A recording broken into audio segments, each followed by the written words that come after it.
दोस्तों नमस्कार, ये है मार्गदर्शन फॉर सिविल सर्विसेज। मैं अनुराग चौधरी।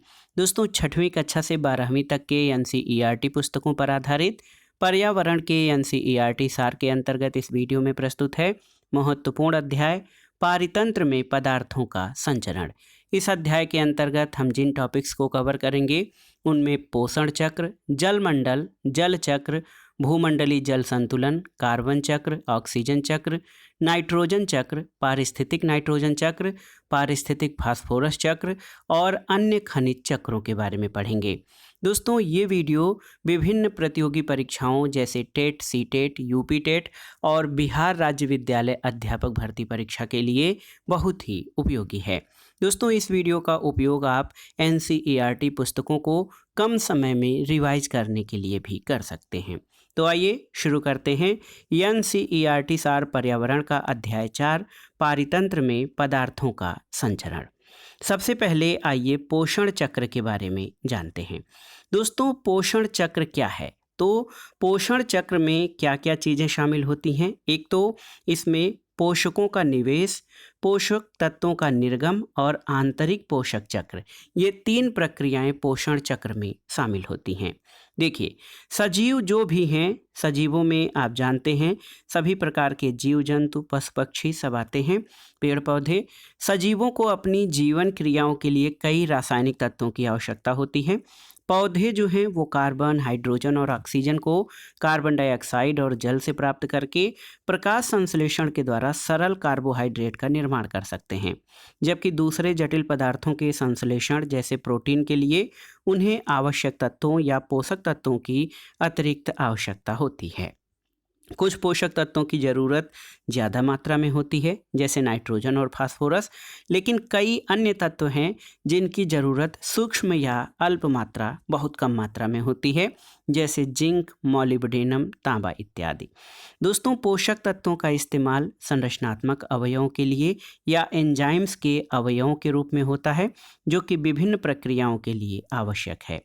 ऊर्जा ऊर्जा दोस्तों इसका प्रवाह एक दिशीय होता है। एक महत्वपूर्ण तथ्य याद रखिएगा, ऊर्जा का प्रवाह एक दिशीय होता है। इसके विपरीत पोषक तत्वों का जीवों तथा उनके भौतिक पर्यावरण के बीच लगातार आदान प्रदान चलता रहता है।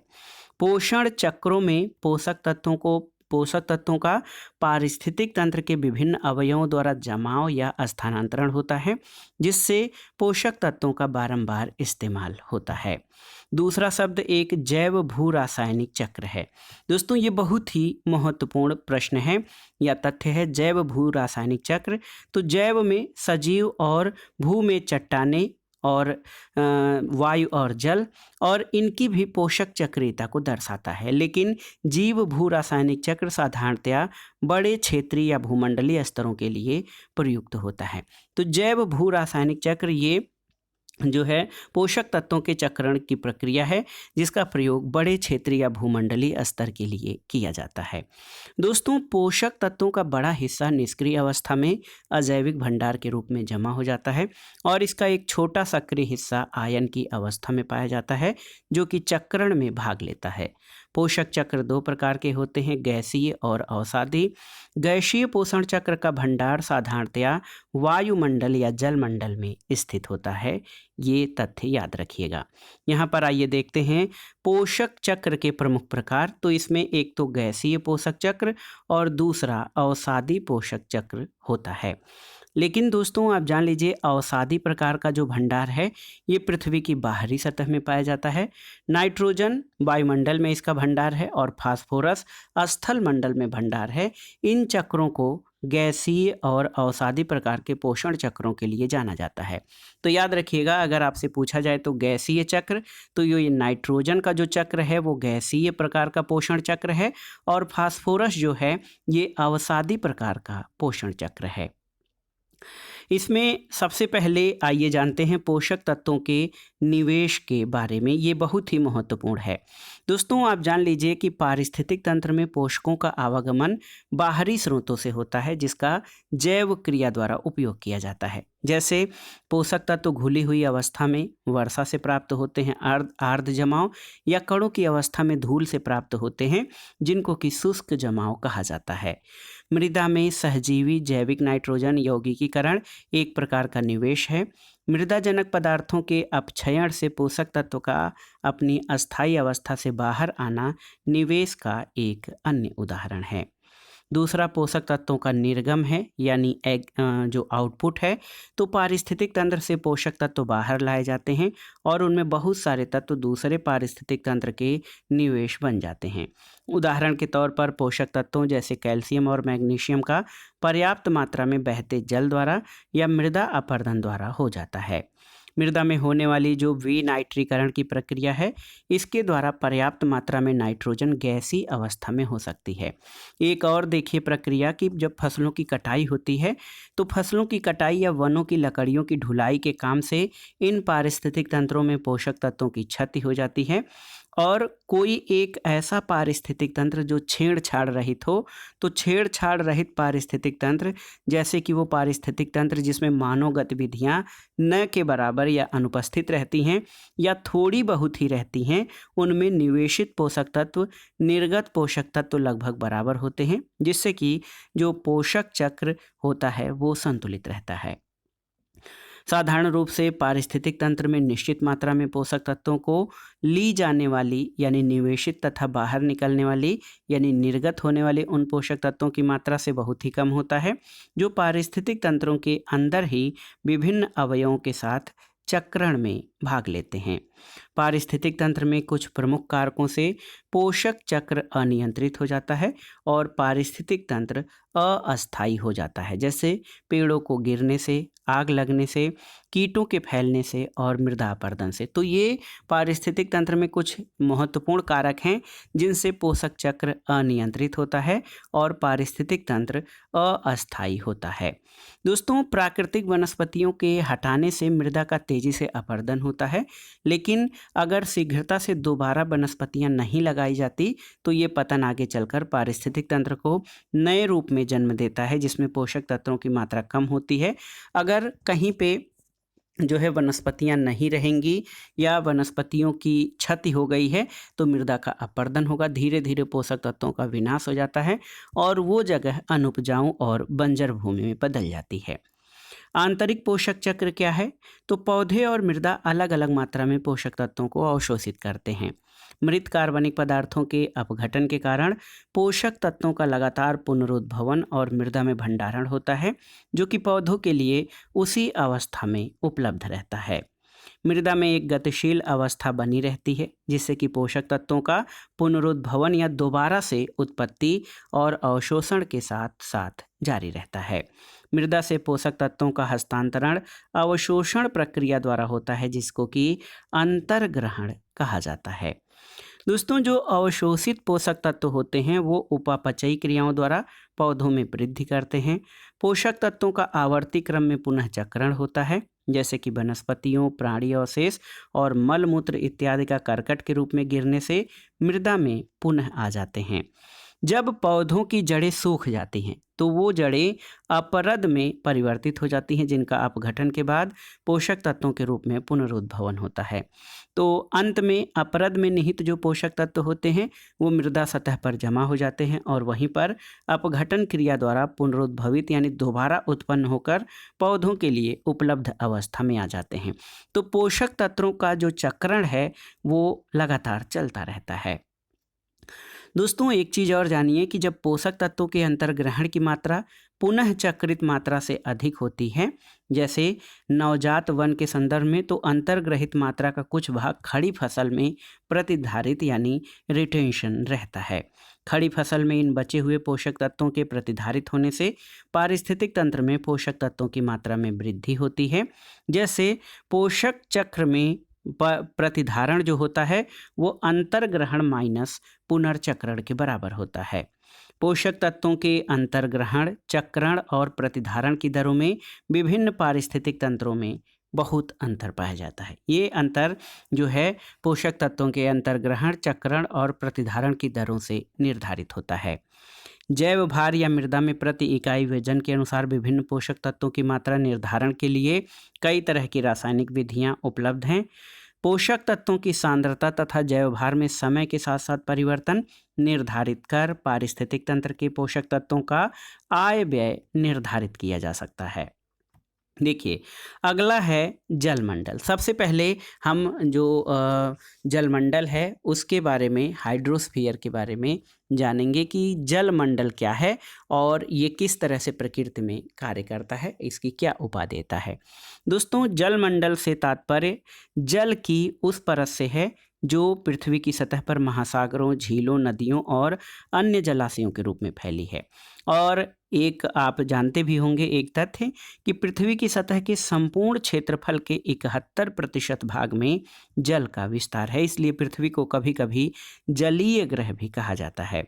और ये समझा जाता है कि महाद्वीप विशाल महासागरों में ऊपर उठे हुए बड़े द्वीप हैं। पृथ्वी के ध्रुवीय प्रदेशों में और पर्वतों पर जल बर्फ की चादरों के रूप में पाया जाता है। जल धरातल के नीचे भूमिगत जल के रूप में भी मिलता है और जल जो है जलवाष्प यानी वाटर वेपर के रूप में वायुमंडल की निचली परतों में पाया जाता है। और पेड़ पौधे और मनुष्य समेत सभी जीव जंतु मुख्य रूप से जल से ही बने हैं, यानी जल महत्वपूर्ण तत्व है सभी जीव जंतुओं का। पृथ्वी पर कुल उपलब्ध जो जल की मात्रा है उसका सर्वाधिक 97% भाग महासागरों में, 2% भाग बर्फ की चादरों के रूप में और 1% से कम अलवण जल यानी मीठा जल या ताजे जल के रूप में उपलब्ध है। और इसीलिए कहा जाता है कि हमें जल संरक्षण की आवश्यकता है, क्योंकि उपयोग में आने वाला अलवण जल या ताज़ा जल बहुत ही कम मात्रा में उपलब्ध है। तो अब आइए जल चक्र या जो है जो वाटर साइकिल है उसके बारे में जानते हैं कि कैसे प्रकृति में जल का जो है संचरण होता है या एक स्तर से दूसरे स्तर में इसका चक्रण कैसे होता है। तो जल एक चक्रीय संसाधन है, इसका प्रयोग और पुनः प्रयोग किया जा सकता है। जल एक चक्र के रूप में महासागर से धरातल पर और धरातल से महासागर तक पहुंचता है। जलीय चक्र पृथ्वी पर, इसके नीचे और पृथ्वी के ऊपर वायुमंडल में जल के संचलन की व्याख्या करता है। जलीय चक्र करोड़ों वर्षों से कार्यरत है और पृथ्वी पर सभी प्रकार का जीवन इसी पर निर्भर करता है। दोस्तों, वायु के बाद जल पृथ्वी पर जीवन के अस्तित्व के लिए सबसे आवश्यक तत्व है और पृथ्वी पर जल का वितरण एक समान नहीं बल्कि बहुत ही असमान है। बहुत से क्षेत्रों में जल की प्रचुरता है जबकि बहुत से क्षेत्रों में ये सीमित मात्रा में उपलब्ध है। जलीय चक्र पृथ्वी के जलमंडल में विभिन्न रूपों में जल का परिसंचरण है, जैसे ये गैस अवस्था, तरल अवस्था और ठोस अवस्था में इसका चक्रण होता है। देखिए दोस्तों, महासागर, वायुमंडल, भूपृष्ठ, अधः स्थल और जीवों के बीच जो जल का सतत आदान प्रदान है, ये सभी कुछ जल चक्र से संबंधित है। जल चक्र के घटक और प्रक्रियाएं समझ लीजिए। घटक जो है महासागरों में संग्रहित जल, ये वाष्पीकरण, वाष्पोत्सर्जन और ऊर्ध्वपातन होता है। वायुमंडल में जल की प्रक्रियाओं में संघनन और वर्षण। हिम और बर्फ में पानी का संग्रहण, तो ये हिम पिघलने पर नदी नालों के रूप में बहता है। और धरातली जल बहाव, इसमें जलधारा के रूप में ताज़ा जल संग्रहण और जल का रिसाव शामिल है। और जो भौम जल संग्रहण या भूमिगत जल है उसमें भौम जल का विसर्जन और झरने इत्यादि शामिल हैं। देखिए, पृथ्वी के धरातल पर जल के वितरण को दर्शाती है। पृथ्वी पर पाए जाने वाले जल का लगभग 71% भाग महासागरों में है। शेष जल ताजे जल के रूप में है, जिसमें हिमानी, हिमटोपी, भूमिगत जल, झील और मृदा आदि में जो है इसका शेष भाग पाया जाता है। धरातल पर गिरने वाले जल का लगभग 59% भाग महासागरों में और अन्य स्थानों से वाष्पीकरण के द्वारा वायुमंडल में चला जाता है। शेष भाग धरातल पर बहता है, कुछ भूमि में रिस जाता है और कुछ भाग हिम नदी का रूप ले लेता है। और आप जान लीजिए कि पृथ्वी पर नवीकरण योग्य जल निश्चित मात्रा में है, जबकि मांग तेजी से बढ़ती जा रही है। इसके कारण विश्व के विभिन्न भागों में स्थानिक और कालिक दोनों रूपों में जल का संकट पैदा हो जाता है। नदी जल के प्रदूषण ने इस संकट को और अधिक बढ़ा दिया है। तो ये सारी चीज़ें कैसे होती हैं, आइए इसको समझते हैं। भूमंडलीय जल संतुलन, यानी कैसे भूमंडलीय जल संतुलन होता है। दोस्तों, जलमंडल, वायुमंडल और स्थल मंडल में उपलब्ध जल की कुल मात्रा अपरिवर्तनीय रहती है, लेकिन इनमें से प्रत्येक परिमंडल में जल की कुल मात्रा एक स्थान से दूसरे स्थान में और ऋतुओं के अनुसार बदलती रहती है। इन परिमंडलों के बीच न केवल जल का परिसंचरण यानी चक्रण होता है, बल्कि उसका रूप भी बदलता रहता है। जल तरल अवस्था से गैसीय अवस्था में पहुंचती है कैसे? आप जानते हैं, वाष्पीकरण के द्वारा। और वह कभी कभी बर्फ का ठोस रूप धारण कर लेता है और फिर उल्टे क्रम में जल ठोस से गैस और फिर तरल अवस्था में पहुंच जाता है। जल का आयतन प्रति वर्ष 1000 घन किलोमीटर में दिया गया है। दोस्तों देखिए, घर्षण और नदियों आदि के द्वारा महासागरों में जल फिर लौट आता है। इस प्रकार पृथ्वी पर जल का संतुलन लगभग बना रहता है। और आप जान लीजिए, पृथ्वी पर उपलब्ध जल की कुल मात्रा जो है 97% भाग महासागरों में, 3% अलवण और ताजे जल में, और जो 3% का चौथाई भाग है, या 3% का 3/4 ताज़ा जल बर्फ की चादरों और हिमानियों में पाया जाता है। देखिए, इसको हम इस तरह से समझें कि भूमिगत जल के भंडारों की तुलना में झीलों और नदियों में जल की कुल मात्रा बहुत कम है। यानी जो हमारे पास भूमिगत जल या भौम जल है, उसका स्तर या उसकी मात्रा झीलों और नदियों में जल की कुल मात्रा जो है उसकी तुलना में कम है। यानी भूमिगत जल के स्रोत हमारे पास बहुत अधिक हैं। दोस्तों, महासागरों में घर्षण की अपेक्षा वाष्पीकरण अधिक होता है। क्यों? क्योंकि बहुत बड़ा सतह मिल जाता है वाष्पीकरण के लिए। लेकिन स्थल से नदियों के रूप में महासागरों में आया जल इस कमी को पूरा कर देता है। इस तरह एक इकाई के रूप में पृथ्वी पर जल का पूर्ण संतुलन है। जल के परिसंचरण से थोड़ा सा भी परिवर्तन आने से स्थल और मृदा की परतों में उपलब्ध जल की मात्रा और भूमिगत जल की मात्रा में परिवर्तन आ जाता है। स्थल पर रहने वाले मनुष्य समेत सभी जीव जंतु और वनस्पति अपृष्ठीय और भूमिगत जल पर आश्रित हैं। जल की उपलब्ध मात्रा में थोड़ा सा भी अंतर आने से सूखा पड़ सकता है या फिर बाढ़ आ सकती है। और ये सही है कि महासागरों और वायुमंडल में जल जो है वो प्रचुर मात्रा में विद्यमान है। जल चक्र और भूमंडलीय जल संतुलन के बाद आइए कार्बन चक्र के बारे में जानते हैं। दोस्तों, सभी जीवधारियों में कार्बन पाया जाता है और ये सभी कार्बनिक यौगिक का मूल तत्व है। जैवमंडल में असंख्य कार्बनिक यौगिक के रूप में जीवों में विद्यमान है। कार्बन चक्र कार्बन डाइऑक्साइड का परिवर्तित रूप है और ये परिवर्तन पौधों में प्रकाश संश्लेषण प्रक्रिया द्वारा कार्बन डाइऑक्साइड के यौगिकीकरण द्वारा आरंभ होता है। और इस प्रक्रिया से कार्बोहाइड्रेट्स और ग्लूकोज बनता है, जो प्रमुख कार्बनिक यौगिकों के रूप में पृथ्वी में संचित हो जाता है, जैसे स्टार्च के रूप में, सेल्यूलोज के रूप में और सुक्रोज के रूप में।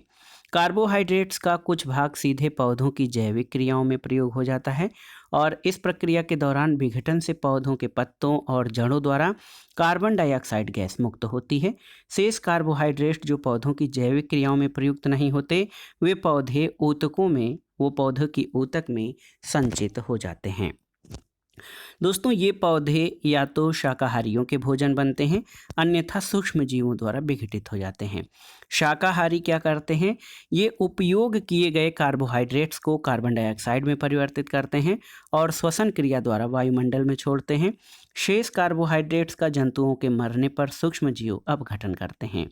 सूक्ष्म जीवाणुओं द्वारा कार्बोहाइड्रेट ऑक्सीजन प्रक्रिया द्वारा कार्बन डाइऑक्साइड में परिवर्तित होकर पुनः वायुमंडल में आ जाता है और इसी कार्बन डाइऑक्साइड का प्रयोग जो है ये सभी हरे पौधे और वनस्पतियां जो प्रकाश संश्लेषण की प्रक्रिया में करती हैं। तो इस तरह से जो कार्बन चक्र है वो एक नियमित गति से लगातार चलता है।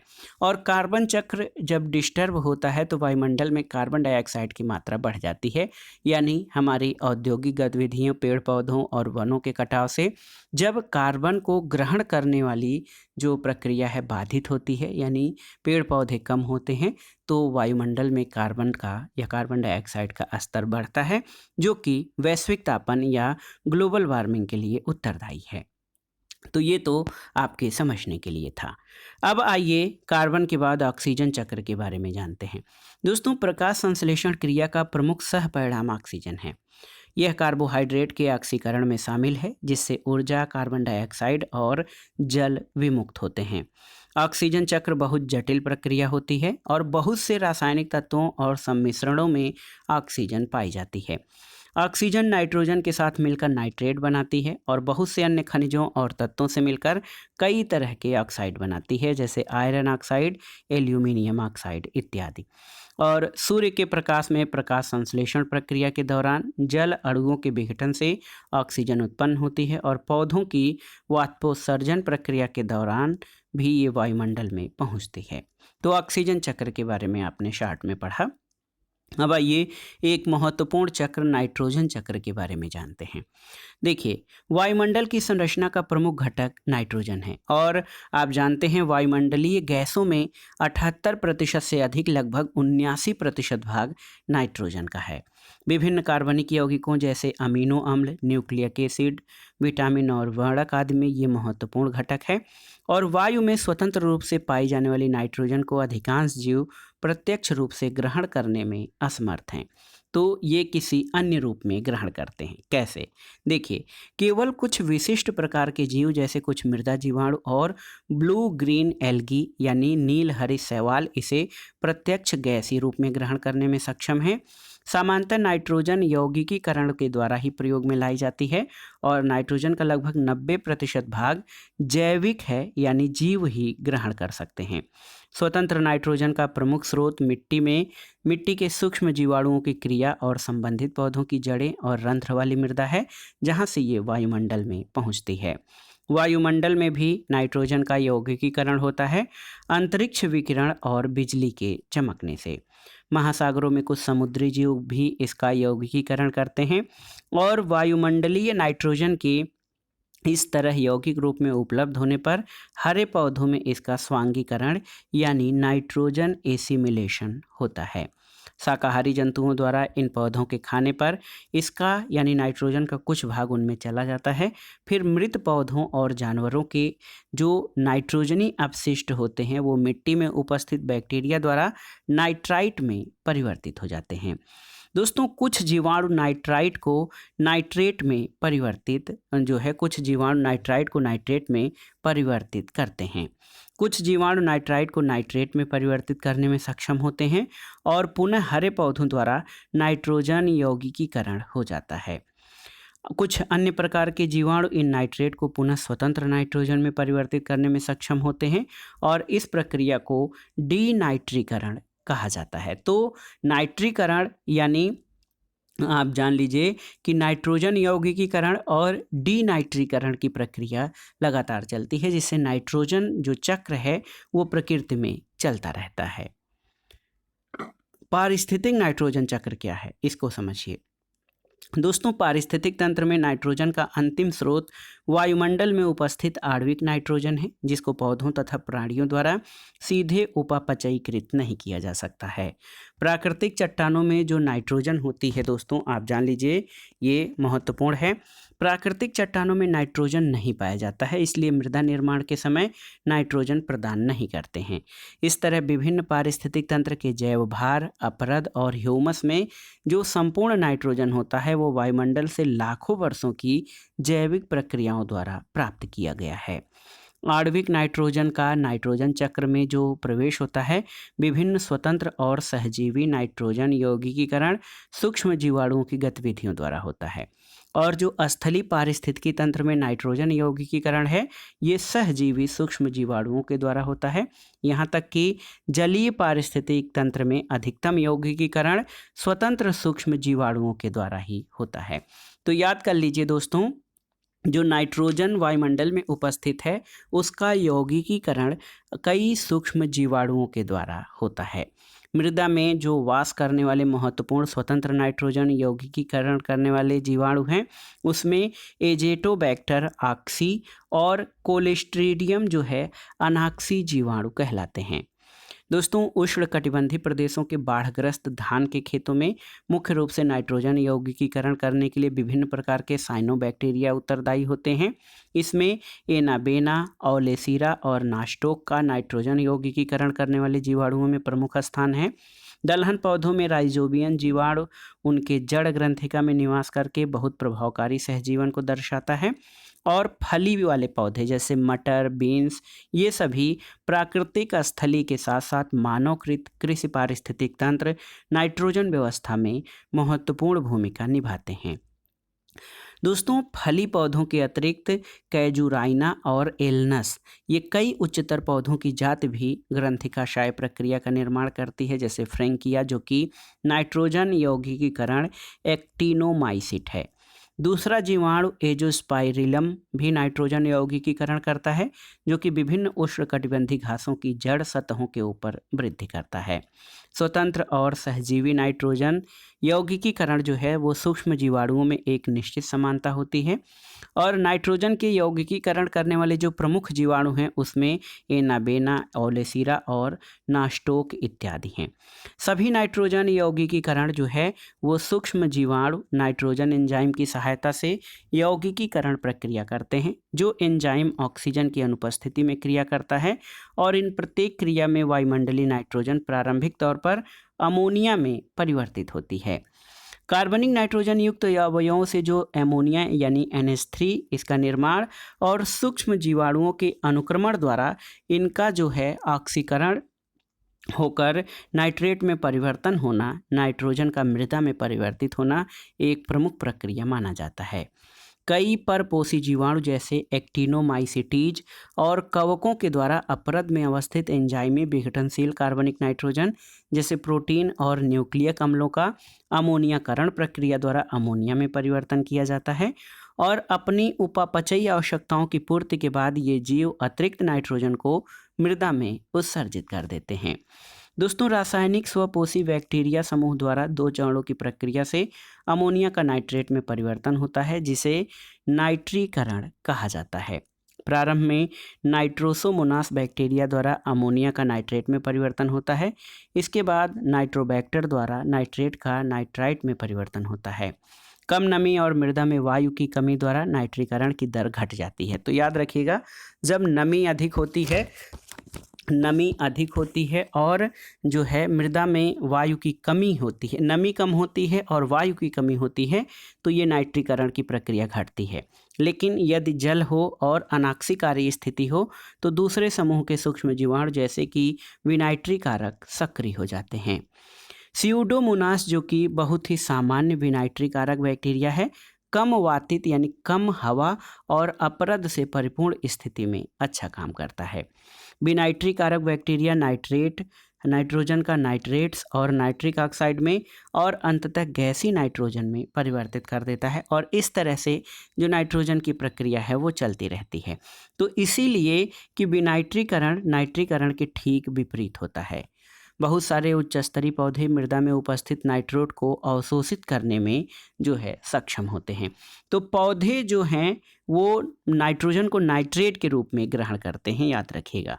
पौधों की कोशिकाओं में उपापचयी नाइट्रोजन अवकरण प्रक्रिया द्वारा अवशोषित नाइट्रोजन अंततः कार्बन नाइट्रोजन में परिवर्तित हो जाती है, और पौधों के ऊतकों में समाविष्ट जो नाइट्रोजन है उसका कुछ भाग उपभोक्ता द्वारा उपयोग किया जाता है, और सभी मृत अवशेषों का अपरदन तथा द्वारा अपघटकों के लिए चला जाता है। इस तरह पारिस्थितिक नाइट्रोजन चक्र में जीवाणुओं की भूमिका बहुत ही विस्तृत और जटिल है, जिससे कि पारिस्थितिक नाइट्रोजन का चक्रण होता है। देखिए, हाल के दशक में पारिस्थितिक तंत्र में नाइट्रोजन के आर्द्र और शुष्क निक्षेपण में तेजी आई है। मृदा में अत्यधिक नाइट्रोजन जमाव के परिणाम स्वरूप जो परिवर्तन होता है उसमें जैविक विविधता और पारिस्थितिक तंत्र की प्रजाति संरचना में परिवर्तन होता है। अब एक और चक्र देखिए, पारिस्थितिक फास्फोरस चक्र। ये क्या है? तो फास्फोरस जो है सूक्ष्म मात्रा में पौधों के द्वारा ग्रहण किया जाने वाला पोषक तत्व है, और फास्फोरस की आवश्यकता बहुत ही क्रांतिक होती है, क्योंकि ये न्यूक्लियक अम्ल, कोशिका झिल्ली, कोश की ऊर्जा स्थानांतरण प्रक्रिया, हड्डी और दांतों का प्रमुख अवयव है। शैल तथा प्राकृतिक फास्फेट भंडार फास्फोरस के मुख्य स्रोत होते हैं, और अवसादी फास्फोरस चक्र गैसीय नाइट्रोजन चक्र से सरल है, जिससे कुछ ही चरण होते हैं और कुछ ही प्रकार के सूक्ष्म जीवाणुओं की भूमिका होती है। फास्फोरस के प्रमुख अवयवों के बारे में देख लीजिए। न्यूक्लियक अम्ल, कोशिका झिल्ली, कोश की ऊर्जा, हड्डी और दांत में फास्फोरस की महत्वपूर्ण भूमिका होती है। दोस्तों, नाइट्रोजन और फास्फोरस चक्र में दो प्रकार का अंतर है। पहला, वर्षा द्वारा फास्फोरस का वायुमंडलीय निवेश नाइट्रोजन निवेश की तुलना में बहुत ही कम होता है और फास्फोरस का जीवाणुओं तथा पर्यावरण के बीच गैसीय विनिमय नहीं के बराबर होता है। दूसरी तरफ, पारिस्थितिक तंत्र में फास्फोरस का मुख्य निवेश मृदा में स्थित फास्फोरस युक्त खनिजों के अपरदन से होता है।